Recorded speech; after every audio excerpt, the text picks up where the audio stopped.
নমস্কার বন্ধুরা, অ্যাস্ট্রোলজার প্রিয়াঙ্কা চ্যানেলে সবাইকে স্বাগত জানিয়ে আমি প্রিয়াঙ্কা শুরু করতে চলেছি আজকের আলোচনা। আজকে আলোচনা করব কালপুরুষের দ্বিতীয় রাশি বৃষকে নিয়ে। বৃষ পৃথ্বী তত্ত্বের একটি রাশি এবং স্থির প্রকৃতির পৃথ্বী তত্ত্বের রাশি, শুক্র প্রভাবিত একটি রাশি। বৃষ রাশির জাতক জাতিকাদের মধ্যে কিন্তু সৌন্দর্য বোধ ভীষণভাবে প্রবল হয়। তার সাথে সাথে বৃষ রাশির জাতক জাতিকারা ভীষণ জেদি প্রকৃতির হয়ে থাকেন। যে কাজে তারা একবার হাত দেন সেটি কমপ্লিট না করা পর্যন্ত কিন্তু তাদের মন কিন্তু স্থির হয় না। তো জুলাই মাসে রাশিফল আলোচনা করতে গিয়ে দেখা যাচ্ছে যে জুলাই মাসে কিন্তু বেশ কটি গ্রহের জায়গা পরিবর্তন হয়েছে এবং তার সাথে সাথে কিছু গ্রহ কিন্তু বক্রিয় হয়েছে। তো সেই যে পরিবর্তন, এই পরিবর্তন বিশ্বরাশির জাতক জাতিকাকে কীভাবে প্রভাবিত করবে সে বিষয়ে আজকের আলোচনা শুরু করছি। প্রথমেই যেটি বলতে হয় সেটি হলো বিশ্বরাশিতে কিন্তু বৃহস্পতি অবস্থান করছে।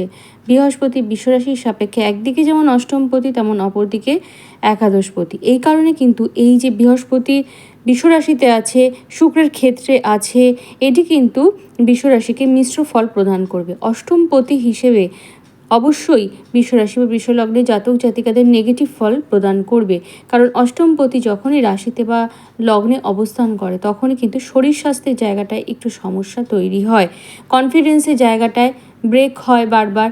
এবং যেহেতু এই বৃহস্পতি শুক্রের ক্ষেত্রে অবস্থান করেছে, শুক্র বৃহস্পতির মধ্যে একটা দ্বন্দ্ব সবসময়ই আছে, এটা আমরা যারা জ্যোতিষ চর্চা করি তারা সবাই জানি। সেই কারণে কিন্তু এই বৃহস্পতি যে ভীষণ স্বস্তিতে আছে সেটা কিন্তু বলা যাবে না। তবুও বৃহস্পতি আলটিমেটলি বৃহস্পতি দেবগুরু, বৃহস্পতি জ্ঞানের কারক। বৃহস্পতির মধ্যে আছে বিচক্ষণতা, বৃহস্পতির মধ্যে আছে অ্যাডজাস্টমেন্ট, বৃহস্পতির মধ্যে আছে আরোগ্য করার একটা ক্ষমতা। এই জন্য দেখা যায় যে বিশ্বরাশিতে বৃহস্পতি থাকার ফলে, অষ্টমপতি হিসেবে থাকার ফলে যতই বিশ্বরাশি জাতক জাতিকাদের শরীর স্বাস্থ্যের জায়গাটায় সমস্যা ক্রিয়েট হোক না কেন, পরে কিন্তু ওষুধের মাধ্যমে সেটি আরোগ্য লাভ হয়ে যাওয়ার একটা সম্ভাবনা আছে। তাছাড়া বৃহস্পতি যেহেতু একাদশপতি, এই জন্য বিশ্বরাশির জাতক জাতিকারা যারা দীর্ঘদিন ধরে রোগে ভোগে ভুগছিলেন তারা এবার ডাক্তারের সঠিক ট্রিটমেন্টের মাধ্যমে কিন্তু সুস্থ হয়ে উঠবেন। তো বৃহস্পতি কিন্তু প্রভাব বিস্তার করবে একদিকে পঞ্চমভাবে, অপরদিকে নবমভাবে, অপরদিকে সপ্তমভাবে। বৃহস্পতির সাথে সাথে আরেকটি প্ল্যানেট যেটি জুলাই মাসের দ্বিতীয়ার্ধে রাশিতে আসছে সেটি হলো মঙ্গল। মঙ্গল একদিকে যেমন সপ্তমপতি, অপরদিকে তেমন দ্বাদশপতি। তো দ্বাদশপতির সাথে অষ্টমপতির একটা কানেকশান যেহেতু তৈরি হয়েছে বৃষ রাশিতে, এই জন্য বৃষরাশি বা বৃষলগ্নে জাতক জাতিকাদেরকে বলবো যাদের বাচ্চাটে বৃহস্পতি নেগেটিভ অবস্থায় আছে তারা কিন্তু একটু সাবধানে থাকবেন। অর্থাৎ যাদের বাচ্চাটে বৃহস্পতি জলরাশিস্থ হয়েছে অথবা বকরি আছে অথবা বৃহস্পতি রাহুযুক্ত হয়েছে তারা মাসের দ্বিতীয়ার্ধে কিন্তু একটু সাবধানে থাকবেন, সাবধানে চলাফেরা করবেন এবং রাস্তাঘাটে চলাফেরার সময় কিন্তু একটু সতর্ক হয়ে চলাফেরা করবেন। তো এই যে সমস্যাটা আছে বিশ্বরাশি বা বিশ্বলগ্নে জাতক জাতিকাদের ভুগতে হবে, সেই জন্য বলবো যে আপনারা অবশ্যই বৃহস্পতি শুভত্ব বাড়ানোর চেষ্টা করবেন। বৃহস্পতি শুভত্বকে কীভাবে বাড়াবেন? খুব সত্যি কথা বলতে গেলে বৃহস্পতি যেহেতু একটি দৈবিক প্ল্যানেট, বৃহস্পতির সাথে দেবতারা কোনো না কোনোভাবে যুক্ত, যেহেতু তিনি দেবগুরু, এই জন্য কিন্তু দেখা যায় যে যাদের বাড়িতে উত্তর পূর্ব কোণটা একটু সমস্যায় থাকে তাদের কিন্তু একটু সমস্যা হয়, তারা কিন্তু বৃহস্পতির কৃপা থেকে বঞ্চিত হয়। তো উত্তর পূর্ব ঘরকে কিন্তু কোনোভাবেই আপনারা পীড়িত করবেন না। আর দ্বিতীয়ত আপনারা গুরু বীজমন্ত্র জপ করুন। যাদের গুরু নেই তারা যে কোনো বীজমন্ত্র জপ করতে পারেন, হনুমান চালিসা এটাও কিন্তু পাঠ করতে পারেন। এই ক্ষেত্রে কিন্তু আপনারা অনেকটা পজিটিভ এফেক্ট পাবেন। তো একাদশপতি হিসেবে কিন্তু দেখা যাচ্ছে যে বৃহস্পতি কিন্তু রাশিতে অবস্থান করছে। তো একাদশপতি থেকে কিন্তু আমরা মোটামুটি জীবনের সাকসেসকে বিচার করে থাকি, আয়ের জায়গাটাকে বিচার করে থাকি, একটা জাতক বা জাতিকাদের উচ্চাকাঙ্ক্ষা কতখানি আছে সেটাকেও কিন্তু বিচার করে থাকি। তো বৃহস্পতি যেহেতু একটি শুভ প্ল্যানেট, সেই কারণে যেহেতু বৃষরাশিতে এসছে, বৃষরাশির জাতক জাতিকারা কিন্তু সব দিক থেকে নিজেকে স্যাটিসফাই ফিল করবেন। প্রথম কথা যেটা বলতে হবেই, বৃহস্পতি যেহেতু বিশ্বরাশিতে এসছে, বিশ্বরাশির জাতক জাতিকারা কিন্তু সবার সাথে অ্যাডজাস্ট করে চলতে চাইবেন, সবার মন রক্ষা করে চলতে চাইবেন। এমনিতেই বিশ্বরাশি বা বিশ্বলগ্নের জাতক জাতিকারা খুব একটা সবার সাথে বিরোধে যেতে চায় না, তারা কিন্তু ভীষণই শান্তপ্রিয়। তো বৃহস্পতি আসার ফলে বৃষ রাশিকে কিন্তু আরও বেশি শান্ত করে দেবে, আরও স্থির করে দেবে, আরও স্থিতিপ্রজ্ঞ করে দেবে। বিচার বিচক্ষণের দিক থেকে কিন্তু বৃষ রাশির জাতক জাতিকারা ভীষণভাবে স্থির হয়ে যাবে। যে কোনো কাজ করার আগে তারা কিন্তু 10বার ভাববে, তারপরে ডিসিশন নেবে। তো এবার যেহেতু মঙ্গলের একটা কানেকশন পাচ্ছে বৃষ রাশি বা বৃষ লগ্নের জাতক জাতিকারা, তারা যে সবার কথা সবসময় শুনে চলবে সেটি কিন্তু নয়। যেখানে উচিত নয়, যেখানে অনুচিত, যেখানে তাদের অনৈতিকভাবে প্রেশারাইজ করা হচ্ছে অন্যায়ের সাথে সমঝোতা করতে, এবার কিন্তু তারা আর সেটি করবেন না।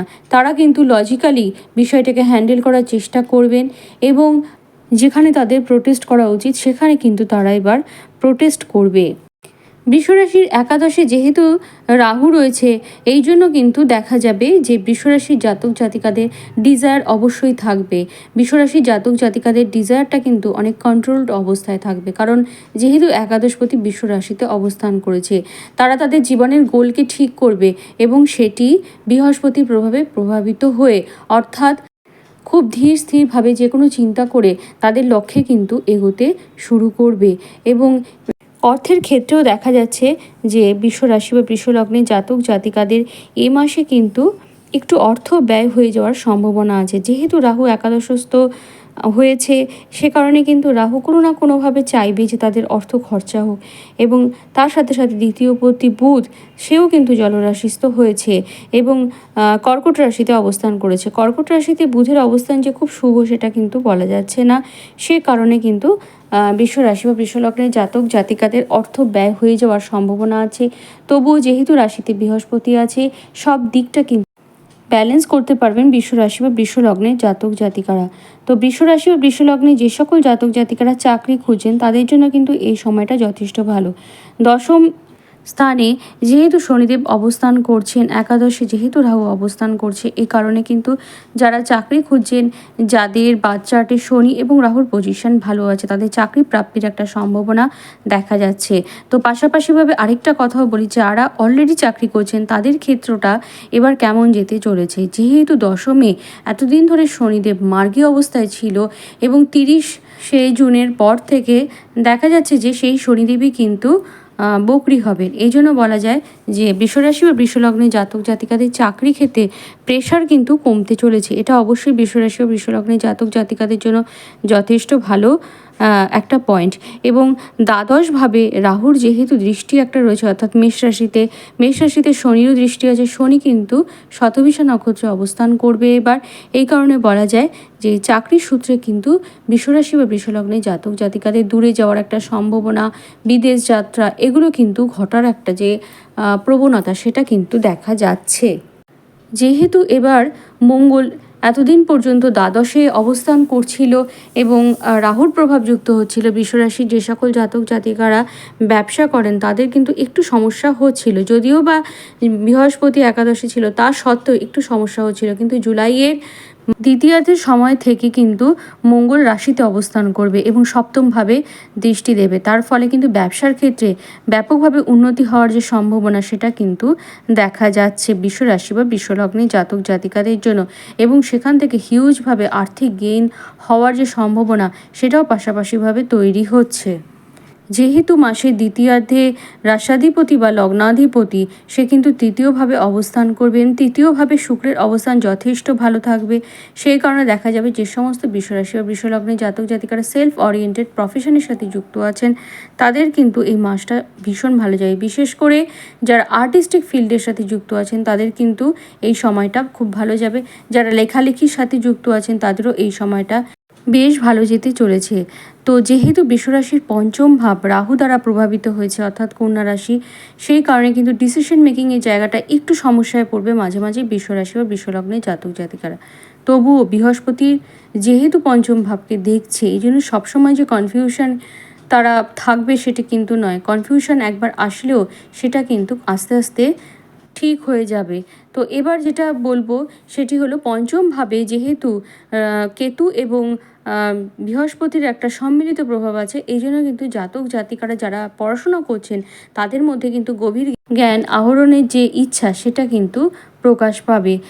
তার সাথে সাথে নবমপতি খুব ভালো পজিশনে আছে এবং নবমভাবেও যেহেতু বৃহস্পতির প্রভাব পড়েছে, এই জন্য উচ্চশিক্ষার্থীদের জন্য এই সময়টা যথেষ্ট ভালো যাবে আশা করা যাচ্ছে। তো এবার দেখা যাচ্ছে যে মঙ্গল কিন্তু দ্বাদশপতি সে রাশিতে অবস্থান করছে এবং 4-12 যে কানেকশান সেটি কিন্তু তৈরি হয়েছে, অর্থাৎ মঙ্গলের দ্বাদশপতি হিসেবে তার দৃষ্টি কিন্তু চতুর্থভাবে পড়ছে। ফলে এই সময় কিন্তু বাড়ি থেকে দূরে যাওয়া, গৃহ পরিবর্তন হওয়া, এই জাতীয় সম্ভাবনাগুলো কিন্তু প্রবল হয়ে উঠতে দেখা যাচ্ছে। এবং দ্বাদশপতি হিসেবে যেহেতু চতুর্থভাবে দৃষ্টি পড়বে, মায়ের শরীর স্বাস্থ্যের দিকটা একটু কিন্তু খেয়াল রাখতে হবে আপনাদেরকে। বন্ধুর সাথেও কিন্তু একটু ঝামেলা অশান্তি বাড়তে পারে। প্রেমজ সম্পর্কের জন্য এই সময়টা কিন্তু মোটেই ভালো নয়। একে কেতু অবস্থান করছে, তার উপর বৃহস্পতির দৃষ্টি পড়েছে, ফলে প্রেমজ সম্পর্কের ব্যাপারে বৃষরাশি ও বৃষলগ্নের জাতক জাতিকারা খুব বেশি যে ভাববেন সেটি কিন্তু বলা যাচ্ছে না। তবে যারা অলরেডি একটি রিলেশনশিপে আছেন তাদের মধ্যে কখনো কখনো প্রেমিক বা প্রেমিকার প্রতি সন্দেহ, কখনো কখনো তার সাথে আবার অ্যাডজাস্ট করে চলা, এই দুই ধরনের মানসিকতা নিয়ে বৃষরাশি বা বৃষলগ্নের জাতক জাতিকারা এগোবেন। সপ্তমভাবে যেহেতু বৃহস্পতির দৃষ্টি আছে, এই জন্য কিন্তু লাইফ পার্টনারের সাথে খুব ভালো আন্ডারস্ট্যান্ডিং থাকবে বৃষরাশি বা বৃষলগ্নের জাতক জাতিকাদের। তবে জুলাইয়ের দ্বিতীয়ার্ধে যখনই দ্বাদশপতির কানেকশন সপ্তম ভাব পাবে, তখনই কিন্তু লাইফ পার্টনারের শরীর স্বাস্থ্যের জায়গাটা একটু সমস্যা বাড়তে পারে। সপ্তম ভাব যেহেতু বৃহস্পতি এবং মঙ্গল দুটো গ্রহেরই প্রভাবে প্রভাবিত হয়েছে, এই জন্য কিন্তু বৃষরাশির জাতক জাতিকাদের এই সময় বিবাহ ফিক্সড হয়ে যাওয়ার সম্ভাবনা সেটি কিন্তু তৈরি হচ্ছে, বা বিবাহ হয়ে যাওয়ার যে একটা সম্ভাবনা সেটিও কিন্তু তৈরি হচ্ছে। তো মোটামুটিভাবে বলা যায় যেহেতু বৃহস্পতি বৃষ রাশিতে আছে, এই জন্য সব দিক থেকে কিন্তু বৃষ রাশি বা বৃষলগ্নের জাতক জাতিকারা অন্যান্য রাশির জাতক জাতিকাদের তুলনায় একটু হলেও কিন্তু এগিয়ে থাকবে। এবং নবমপতি শনিদেব যেহেতু দশমে নিজের ঘরে আছে, যদিও বা বকরি হচ্ছে, তবুও নবমপতি পাপগ্রহ পীড়িত নয়। এই কারণে বলা যায় যে ভাগ্যের সাপোর্ট কিন্তু তারা পাবেন। তো বৃষরাশির জুলাই মাসের রাশিফল এ পর্যন্তই। আপনারা ভালো থাকুন, সুস্থ থাকুন, এ মাস খুব ভালো কাটুক এ কামনা জানিয়ে আজকের মতো ভিডিওটা এখানেই শেষ করছি। নমস্কার।